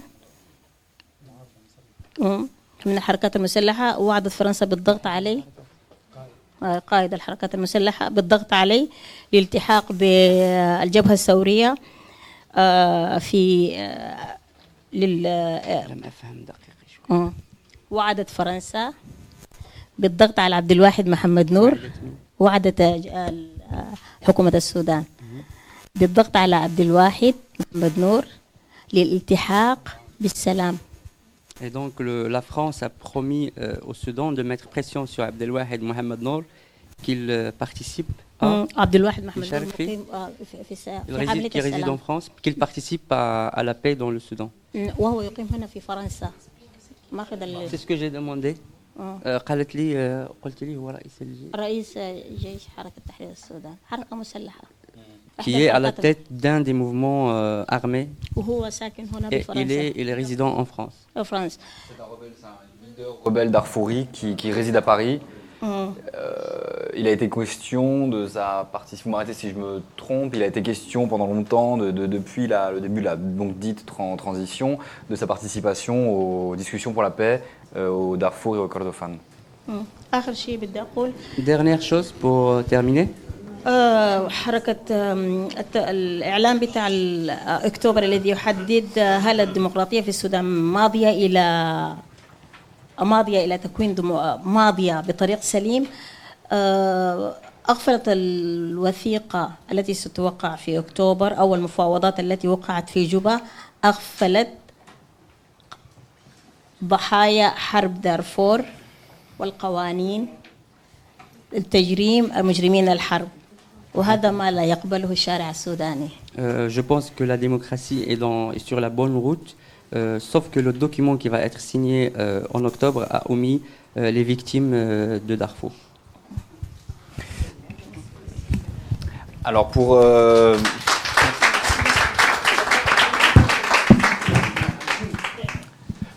juste avant de nous prendre les questions, donc, ce que disait, je pense, pour rapidement résumer ce que disait aussi Mohamed Asbat, c'est que donc effectivement il y a eu un rôle très important des questions de migration sur les récents événements au Soudan. Vous voyez sur la carte, sur l'autre carte, il y avait très peu de manifestations au Darfour en fait au début du soulèvement. Le Darfour, il faut savoir que c'était déjà sous état d'urgence en fait avant le soulèvement. Pas tant pour des raisons politiques, mais pour des raisons de fermeture des frontières. Donc c'est une région frontalière. L'armée avait fermé les frontières et mis la région sous couvre-feu pour empêcher les migrations. Du coup, ça s'était fait avec un aval européen et notamment français, enfin surtout français clair. Et pour faire régner l'ordre, c'était effectivement notamment ces fameuses Janjaweed, ce fameux Emeti dont on a parlé à 2 ou 3 reprises, qui étaient mobilisés comme garde frontière en fait. Donc il y a eu vraiment d'où ces critiques très régulières faites à l'encontre de l'Union européenne et surtout de la France dans son rôle. Effectivement, bon, à la fin, c'était plus caché, c'est-à-dire qu'en 2017, le patron des services secrets, Gauche, qui a une très mauvaise presse au Soudan et qui lui a sauté pour le coup avec la Révolution, était en France, au Parlement, invité par la vice-présidente de l'Assemblée. Enfin, on était sur une cogestion transparente de la question migratoire sous un angle ultra sécuritaire. Ça c'était donc voilà sur la question européenne. Alors, et en revanche c'est vrai qu'effectivement la dernière visite de Le Drian a été comme disait Madame Haussmann l'occasion pour la France, on peut imaginer du coup pour l'ensemble de l'Union européenne, de demander le retrait du Soudan des listes américaines d'États soutenant le terrorisme. Voilà. Peut-être que j'ai l'impression que une des questions qui a suscité un débat, et donc je me permets, si ça vous va, de la poser, ça rejoint la question géographique et la question les pourquoi de la Révolution. Est-ce que enfin, on se demande, est-ce qu'il y a pas une part économique et sociale des revendications qui n'auraient pas encore été prises en compte par les forces de la liberté et du changement ou par Hamdok ou juste en fait qui ne sont pas encore dans l'agenda alors même qu'elles auraient en fait une importance première dans le déclenchement du soulèvement qui s'est fait dans des villes, notamment dans des fiefs ouvriers, avec des présences syndicales importantes. Est-ce que, même aujourd'hui en Tunisie, on voit que là aujourd'hui, les élections en Tunisie, elles sont encore sur des régions populaires, régions riches. L'incorruptible leader là, des élections vient des régions du Sud, il a été élu encore une fois par Sidi Bouzid, par Kasserine, etc. Est-ce que peut-être on va assister à des schémas un peu similaires au Soudan où tout un peuple, de tout un tas de villes, de tout un tas de régions serait encore insatisfait en termes d'offres en services publics, hôpitaux, écoles, etc. Moi, je peux. Enfin, oui, je pense qu'il y a des attentes. C'est pas des attentes. Comparé à la Tunisie, je pense que c'est très différent. C'est-à-dire que le soulèvement, l'étincelle économique, l'économie va très mal du Soudan, notamment depuis la séparation du Soudan du Sud et de la perte de la majeure partie des revenus pétroliers. Donc ça fait depuis 2011 que malgré l'anticipation de ce régime vers de nouvelles rentes, notamment l'or. Le Soudan est devenu en quelques années le deuxième producteur d'or en Afrique, derrière l'Afrique du Sud. Donc malgré, on va dire, un certain nombre de politiques économiques mises en place dans l'urgence face à la perte du Soudan du Sud, la situation économique va très mal, malgré aussi la levée des sanctions américaines, la levée partielle des sanctions américaines en 2017 ou 18, enfin 18 je crois, septembre 2018. Ça n'a pas suffi à relancer l'économie soudanaise, notamment pour des questions de surconformité bancaire. C'est-à-dire que c'est très compliqué d'arriver à transférer de l'argent au Soudan. Et du coup, vous avez une inflation folle qui fait que faire du change d'argent devient le principal business possible. Par contre, donc, tout le monde souffre de la situation économique au Soudan. Par contre, il a quand même été démontré que les populations qui se sont massivement soulevées, la jeunesse, ne viennent pas de milieux ouvriers, entre guillemets.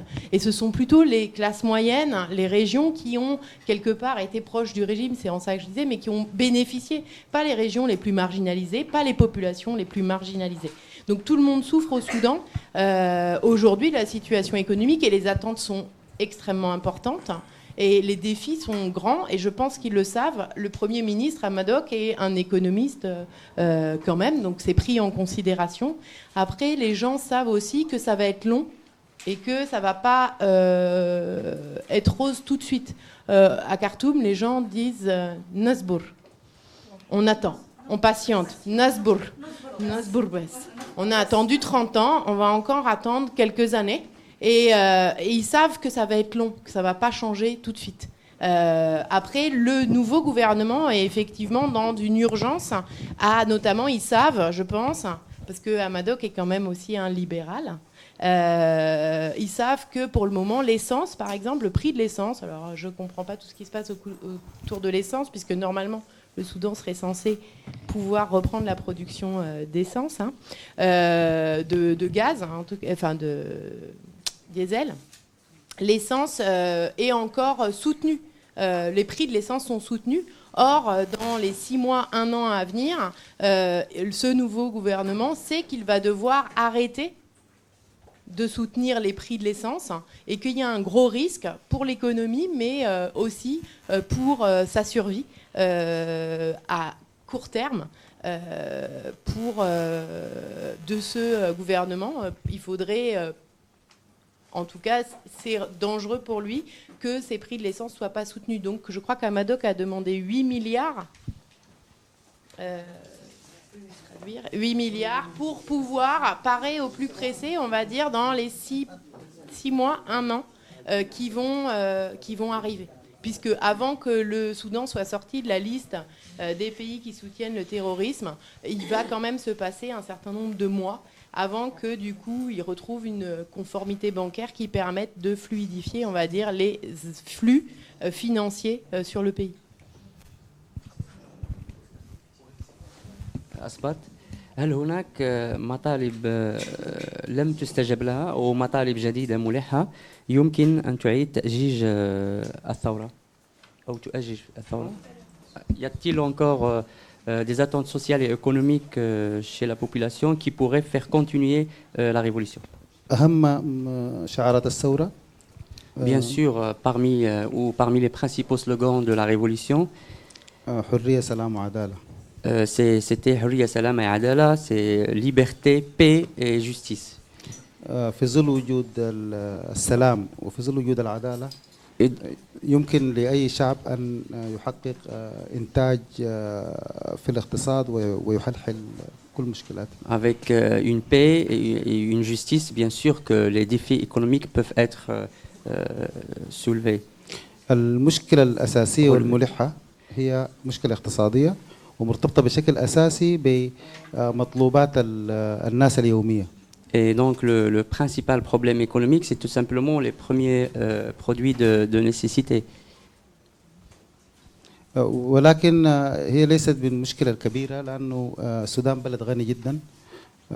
السودان أكبر منتج للذهب في أفريقيا. Le Soudan est un pays riche, c'est le premier producteur de l'or.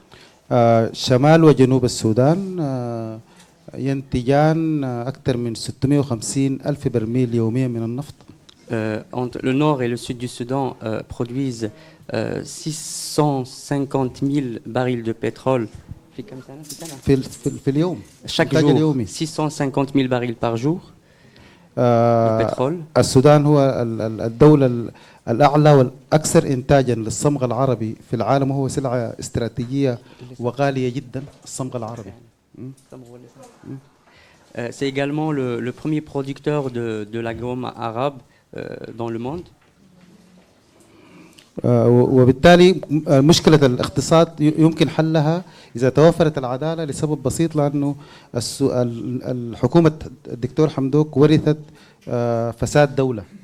Et avec la justice, nous pouvons relever ce défi avec un problème, c'est que le gouvernement en place a hérité beaucoup de corruption.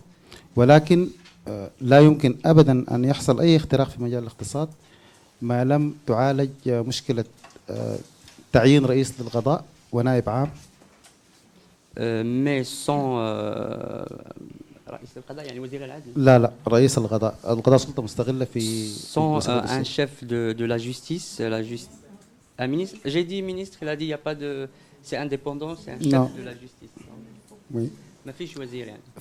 في وزير عدل. Il y a un ministre de la justice, mais là il parle de. ولكن رئيس القضاء هو حسب الوثيقة الدستورية أن يكون رئيس القضاء منتخب من قضاة المحكمة العليا وعمداء كليات القانون في الجامعات العريقة. C'est un équivalent de président du CSM, si vous voulez.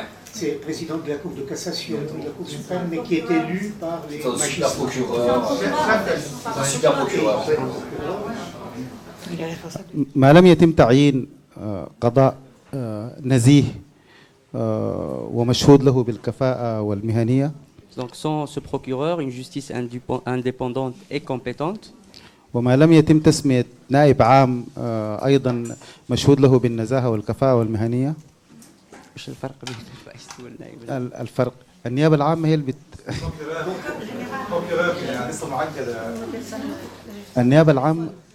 النيابة العامة والقضاء مختلفات تماما. يعني النيابة العامة هي بتتولى مرحلة القضاء ما قبل التقاضي والقضاء هو القضاء الجالس. Et donc sans ce procureur général, un procureur général qui soit indépendant. لأنه في ظل وجود قضاء مستقل من الممكن محاربة الفساد بشكل سريع جدا جدا. Nous ne pouvons pas combattre la corruption de manière efficace et rapide. وأيضا الرئيس القضاء هو الذي يلقي كل القوانين المقيدة للحريات حتى تكون هناك صحافة نزيهة تحرس منجزات الثورة. Également la mise en place d'un arsenal juridique capable de protéger la révolution et soutenir les libertés, y compris la liberté de la presse et d'expression. كما هو معلوم لا يمكن أبدا أن يكون هنالك اقتصاد ونزاهة في الحكم أو حكم راشد ما لم يكون هناك قضاء مستقل وصحافة حرة. Et donc sans ces deux piliers, c'est-à-dire une justice indépendante et transparente et une liberté de la presse et de l'expression, sans ces deux piliers, nous ne pouvons pas faire un décollage économique. ولكن كما هو معلوم يعني المكون العسكري في مجلس السيادة والأجهزة الأمنية والمتحكمة في مفاصل الدولة ترفض تعيين رئيس قضاء مهني ومحترف ونائب عام مهني ومحترف. Mais les militaires et les services sécuritaires qui contrôlent les articulations et tous les coins du pouvoir refusent la nomination de ce procureur. Donc ils refusent une justice indépendante et transparente. ولذلك يعني أطلقت مواكب هادرة جدا لتعزيز السلطة المدنية. Et donc pour cela, il y avait plusieurs manifestations justement pour appeler au renforcement de la justice dans le pays. وغدا هنالك مواكب في كل المدن السودانية للمطالبة بمحاكمة الفاسدين والمفسدين حتى يسترد الشعب أمواله المنهوبة. Y compris demain où il y a des manifestations pour appeler à une reddition de comptes, à ce que justice soit faite sur tout ce qui concerne la corruption et que ces personnes qui sont impliquées dans des détournements de fonds ou de corruption rendent ce qu'ils ont pris au volet et puis soient jugés devant la justice. وعموما الثورة ستكون مستمرة لأن الحكومة المشكلة الآن هي حكومة تم تشكيلها وفقا لمطلوبات الثورة واستحقاقات الثوار.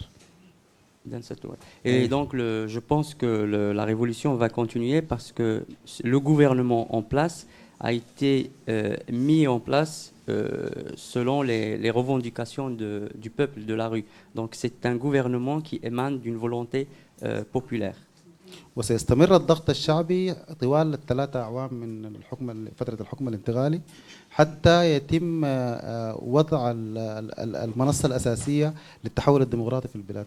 Donc je pense même, je peux aller plus loin et dire que les manifestations vont continuer pendant toutes les 3 années de la transition.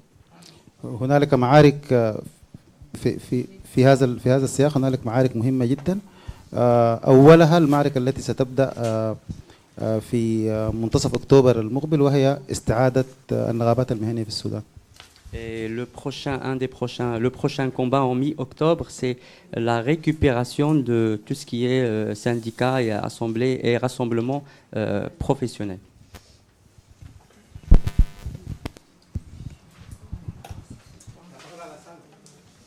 Bonsoir à tous. J'ai une ou deux, trois questions rapidement je vais poser aux vos invités. Surtout, une question. Surtout sur la question de l'insécurité au Darfour, parce que notamment hier il y avait des victimes avant-hier, tous les jours il y a des victimes et on n'en parle pas ça. Vous parlez de la réussite, de la nouveau gouvernement, sachant que cette crise et tout ce qui se passe aujourd'hui, c'est à cause de ce qui se passait auparavant au Darfour, à cause des milliers de morts et des déplacés. Et comment on peut réussir à redresser l'économie en partageant le pouvoir ou le gouvernement avec des criminels. C'est ça la question en fait. Je pose la question aux invités, les politiciens. Et j'espère que cette question aussi, ça va se poser à tout le peuple soudanais. Merci. On prend 2-3 questions et après on... Moi, j'ai une question pour Madame, je suis désolée, j'ai perdu votre nom. Vous parliez tout à l'heure justement du Soudan du Sud. Le premier déplacement après l'investiture de M. Hamdok, c'était justement au Soudan du Sud. On le sait, après une investiture, le premier déplacement est toujours très symbolique. Une fois la symbolique passée, que deviendront les relations avec le Soudan du Sud quand on sait que les richesses jouent énormément dans ces relations. Voilà.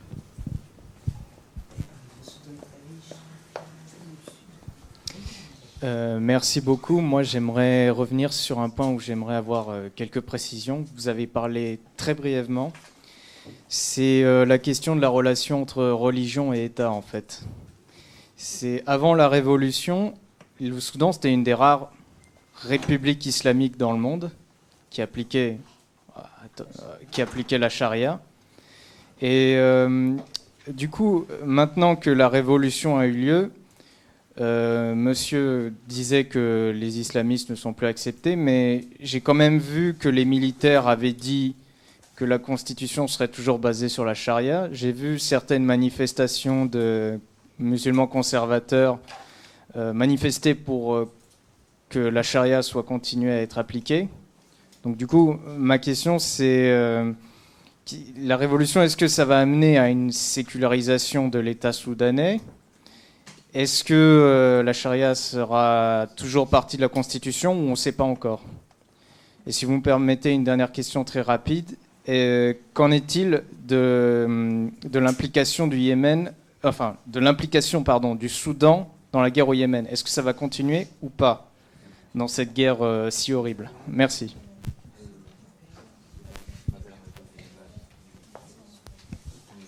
Bonsoir, merci. Une question par rapport à des ressortissants soudanais ici en France qui sont expulsés vers le Soudan. Est-ce que vous avez une idée de... Est-ce qu'aujourd'hui c'est sûr à Khartoum? Est-ce que la France peut renvoyer à Khartoum? Est-ce que vous avez des conseils sur des sources qu'on pourrait utiliser pour mettre en avant l'insécurité à Khartoum? Puisque vous avez dit que c'était compliqué d'avoir des informations sur ce qui se passait là-bas. Merci beaucoup.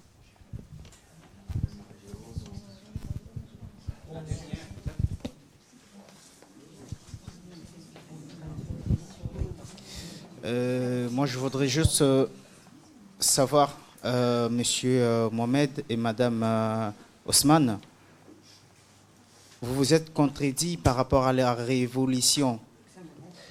Et moi, je voudrais juste savoir par rapport au meeting qui se tient du jour au lendemain à Khartoum, est-ce que ceux qui revendiquent les demandes, notamment sur le plan social et économique, n'y vont pas au dialogue avec les gens qui ont de la force, qui détiennent l'armée, avec de préalables qu'on ne peut pas discuter. C'est-à-dire, ils vont discuter avec les gens qui ont le pouvoir, mais avec des préalables que eux ne veulent pas en fait céder, tout en sachant que dans un dialogue, il y a la notion de, comment dire, d'échange, voilà quoi. Ouais. الأسباط بيسألك هناك مطالب اجتماعية واقتصادية، لكن في الحوار مع الجيش الجماهير أو المتظاهرين ذهبوا بمطالب لا تناقش. يعني كيف يمكن تفسير الدخول في حوار من غير تنازلات؟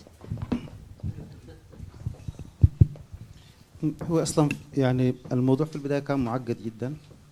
بعد 11 ابريل بعد 11 ابريل كان Depuis 11 avril les choses sont très compliquées. تنسيقية قوى الحرية والتغيير اللي هي قطاعية. هذا التجمع. نعم. Le rassemblement dont on avait parlé tout à l'heure. ما كان مفوضين بالدخول في حوار مع الجيش. N'était pas censé rentrer en mandaté, pardon, merci. N'était pas mandaté pour rentrer en dialogue avec l'armée. كان المطروح من جانب قوى الحرية والتغيير هو political process يعني عملية سياسية وليست حوار. Ce n'était pas un dialogue, ce n'était pas censé être un dialogue mais un processus politique. اللي هو يتم تلخيص إعلان الحرية والتغيير في مطالب محددة وتسلم إلى الجيش. Avec des revendications claires qu'on allait donner à l'armée, remettre à l'armée. وبناء عليه لأنه أصلا الهدف الأساسي من الثورة أن لا يحكم الجيش. الجيش يحمي ثورة الشعب. L'objectif de la révolution, c'est que les militaires ne gouvernent pas. Les militaires sont censés protéger cette révolution. ولكن حدث ما يشبه الخيانة. حدث ما يشبه الخيانة. Mais ce qui s'est passé, c'est comme une sorte de trahison. اللي حصل مثل الخيانة. ما يشبه الخيانة. ما يشبه. Ce qui ressemble à une trahison, c'est ce qui s'est passé. السياسيين الوفد المكون من 10 أشخاص. Le comité de négociation composé de 10 personnes. كان فقط 2 من المهنيين. Il y avait que 2 professionnels. و2 من التجمع المدني. Et 2 du rassemblement civil. والستة الآخرين بيمثلوا قوى سياسية. Les 6 autres font partie de forces politiques. وبالتالي كان صوتهم هو صوت الغالبية. Par conséquent, vous l'avez deviné, ils ont une majorité. وفرضوا على مسار الثورة الاتجاه نحو التفاوض عوضا عن political process. Et au lieu de amener ce document et rentrer dans un processus politique, ils ont orienté la révolution vers ce dont vous avez parlé, c'est-à-dire une négociation. التدخل الخارجي فرض عملية الشراكة بين العسكر والقوى المدنية. Et ce sont les forces étrangères qui ont imposé cet accord ou cette participation في الحكومة يعني, dans le gouvernement entre l'armée et les forces civiles. ولكن لحد كبير استطاعت القوى المدنية إنها تحجم دور الجيش اللي هو موجود في المجلس السيادي المجلس الرئاسي. Malgré cela, les forces civiles ont réussi à amoindrir l'effet ou le pouvoir de l'armée dans le conseil présidentiel. بأغلبية بسيطة من المدنيين. Avec cette minorité de civils dont j'avais parlé. 6 civils et 5 militaires. وتقليص سلطات المجلس الرئاسي. En diminuant des prérogatives et des pouvoirs du conseil présidentiel. واعتماد النظام البرلماني عوضا عن النظام الرئاسي. Et avec un régime parlementaire au lieu d'un régime présidentiel. صحيح رئيس المجلس السيادي هو عسكري ولكن هو ليست لديه كل سلطات الحكم في السودان. C'est vrai que le président de ce conseil est un militaire mais il n'a pas tous les pouvoirs pour diriger le pays. رئيس الدولة الفعلي هو رئيس الحكومة. Le vrai président c'est le chef du gouvernement. Le vrai dirigeant du pays, c'est le chef du gouvernement. هذه هي الصيغة التي كانت الأفضل لحقن دماء الشباب السودانيين والنساء السودانيات. Donc pour nous, c'était la meilleure formule pour sauver un maximum de vies. وبالتالي كان واضح إنه في تعقيد في الحوار بين القوى الحرية والتغيير والعسكر. Donc c'était tout à fait يعني كان عادي يكون في تعقيدات. Donc c'est tout à fait naturel les difficultés et les obstacles et la complexité de ce que vous avez appelé une négociation. Deuxième question, je ne sais pas ici. Alors je commence par la première.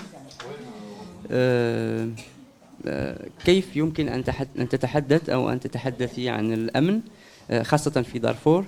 كيف يمكن تحقيق الأمن بتقاسم السلطة مع المجرمين. C'est la question sur la question de la sécurité notamment à Darfour et comment on peut assurer la paix en partageant le pouvoir avec des criminels. C'est votre question. يعني تحقيق الأمن مرتبط بتحقيق السلام. La sécurité, la réalisation de la sécurité est liée à la réalisation de la paix.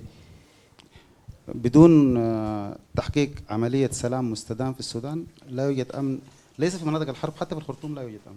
Sans paix, il n'y a pas sans paix durable, il n'y a pas de sécurité, y compris à Khartoum. تقاسم السلطة مع المجرمين كما ذكرت لك إنه تعقد الأمر وحصلت يعني الموضوع كان كومبليكيتد جدا ولذلك كان هذا هو أقل يعني أيوة الخروج بأقل خسائر.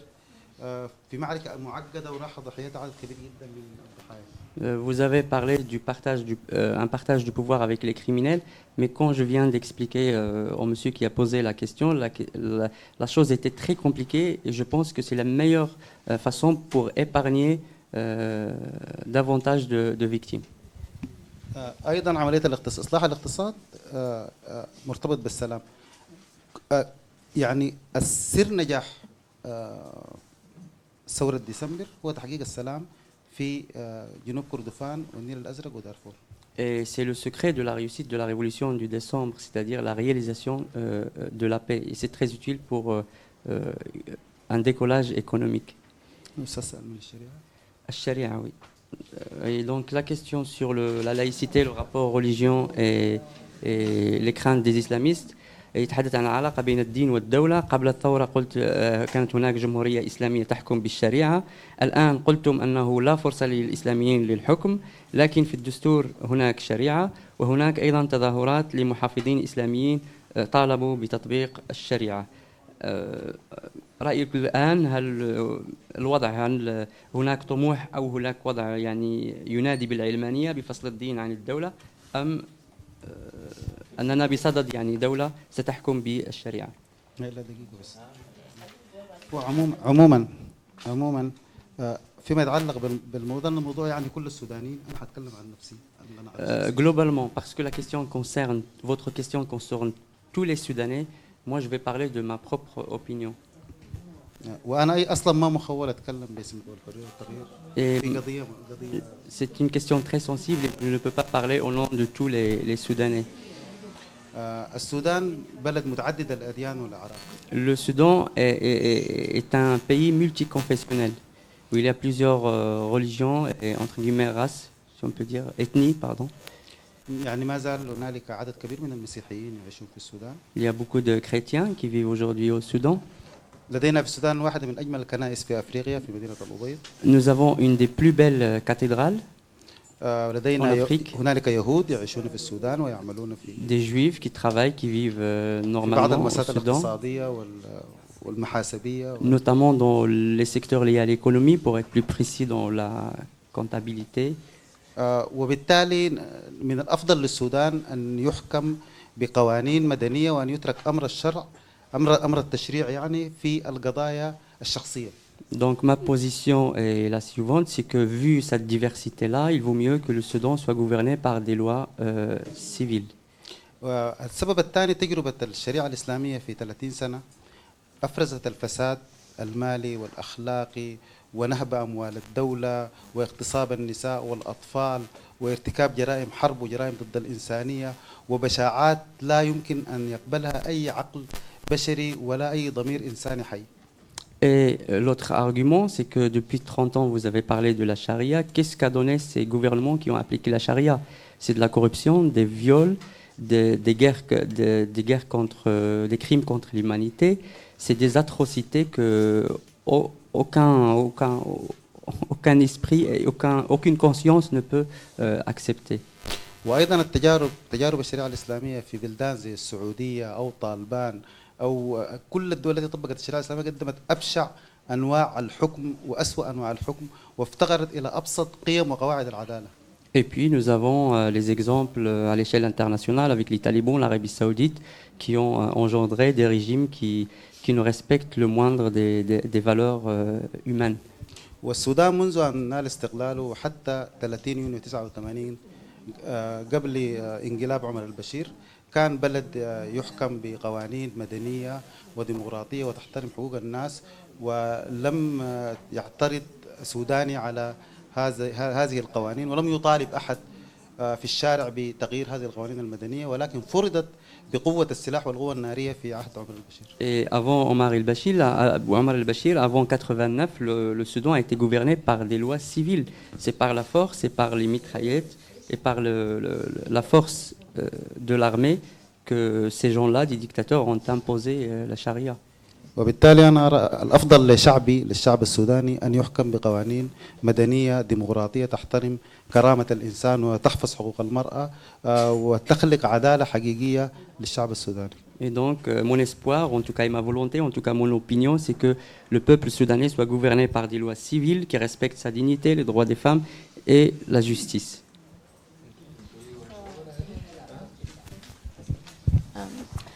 أريد أن أجاب على نقطة بتحدث عن شراكة الجيش والحكومة المدنية حكومة قوى الحرية والتغيير. كيف تشارك حكومة قوى الحرية والتغيير الجيش؟ في تاريخ 14 أكتوبر القادم قد تحدد مسار تغيير لمسار الثورة السودانية إيجابا أو ولادة ديمقراطية كاملة بعد مؤتمر جوبا. Par rapport à votre question, je pense que le 14 octobre prochain va être très décisif par rapport au sort de notre révolution, un échec ou une réussite. سوف تجتمع الحركات المسلحة المختلفة 4 حركات مسلحة وتحاول فرنسا الضغط على عبد الواحد محمد نور للحاق بالاجتماع في جوبا وهذا ما سيحدد مسار الثورة السودانية أو مسألة السلام في السودان. C'est ce qui va déterminer le sort, en tout cas le sort de la révolution soudanaise, parce que 4 forces armées vont se réunir à Djouba et la France met pression sur Abdelwahed Mohamed Nour pour participer à ce meeting. C'est un meeting de négociation pour la paix et donc pour moi c'est une date qui va être très décisive. هذا الاجتماع سيغير التشكيلة الحالية احتمال كبير أنها ستتغير بانضمام الحركات المسلحة للهيكلة في الوزارات الحركات المسلحة انضمام في الهيكلة والوزارات وفي المجلس السيادي وفي المجلس التشريعي. Et il se peut que ces forces armées intègrent le pouvoir, c'est-à-dire les ministres et les ministères et les différents conseils. المجلس التشريعي هو الذي مخول عليه بوضع الاقتصاد. هو سلطة تشريعية ليس لأحد حلها. إذن أقوى سلطة تشريعية ستتكون هي المجلس التشريعي بعد انضمام الحركات المسلحة. Et notamment, parmi ces structures, il y a le Conseil constitutionnel qui a un rôle très décisif sur la législation. إذا ننظر لتاريخ نستطيع أن نرى أريد أن أخيرا أقول إنه الثورة السودانية أو المسار السوداني ممكن المجتمع الدولي ينظر بعد 14 من ديسمبر 14 أكتوبر. Je peux vous dire que d'ici le 14 octobre, nous pouvons avoir une réponse très proche de la réalité. Ça veut dire que si je comprends bien, en plein 21e siècle, vous faites allusion à des affrontements entre l'armée et le pouvoir, faire tuer par exemple certains d'autres civils pour des revendications de pouvoir dont certains pensent de l'orgueil du pouvoir et les autres des revendications. Je crois que le temps des On n'a rien compris, c'est vraiment dommage. Non, j'ai compris. Je pense que ça met juste en valeur, en relief, l'enjeu qu'il y a à inclure dans cette transition les groupes armés des régions périphériques et notamment Darfouri, mais pas seulement, pour les inclure, pour notamment en tant que groupe d'opposition, pour qu'ils fassent partie, pour atteindre la paix, qui est l'un des objectifs premiers de cette révolution.